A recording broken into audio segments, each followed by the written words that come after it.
The Indian Removal Act authorized the President to grant unsettled lands west of the Mississippi in exchange for Indian lands within existing state borders.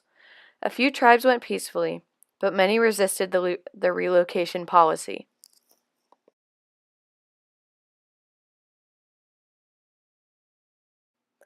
The main man behind this act was President Andrew Jackson, the seventh president who served 2 terms in office from March 4, 1829 to March 4, 1837.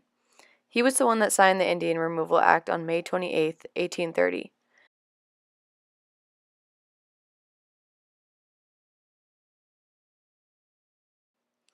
Andrew Jackson heavily supported the removal of the Native Americans and Indians from their native land, which truly showed his greed for more land and more money in that time period. If the Indian Removal Act did not occur, then Georgia, Tennessee, Alabama, North Carolina, and Florida would still be occupied by 125,000 Native Americans or more. In 1796, President George Washington published an open letter to the Cherokee Nation stating that he would enforce treaties honorably and ensure Cherokee's survival as a people and a nation. Despite Washington's sincerity and personal commitment, the promises to the Cherokee were not kept.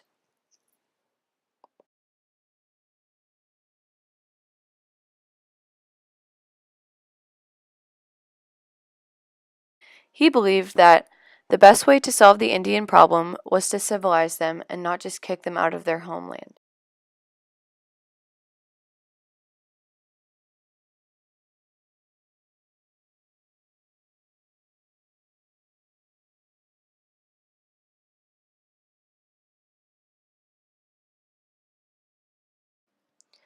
The second opposition to the Indian Removal Act was from the Indians themselves.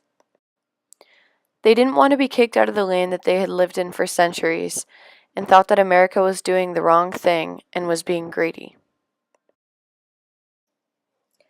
The Indian Removal Act was signed on May 28, 1830, and granted the United States government the ability to relocate Native American Indians, especially Southern tribes, from the land east of the Mississippi to the land west of the Mississippi. One of the most horrific results of the Indian Removal Act was the Trail of Tears. The Mississippi River stretched all the way from Louisiana up into Minnesota and was the route along which the U.S. government forced several tribes of Native Americans, including the Cherokees, Seminoles, Chickasaws, Chickasaws, and Creek Indians, to migrate to reservations west of the Mississippi River in the 1820s, 1830s, and 1840s.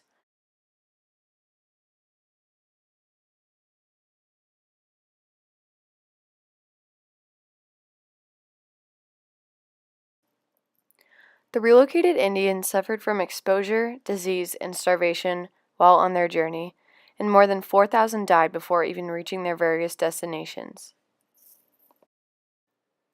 They suffered through cold winters and thunderstorms, and barely had any breaks to rest. Many of the Indians were malnourished, and barely any survived, giving it the name the Trail of Tears.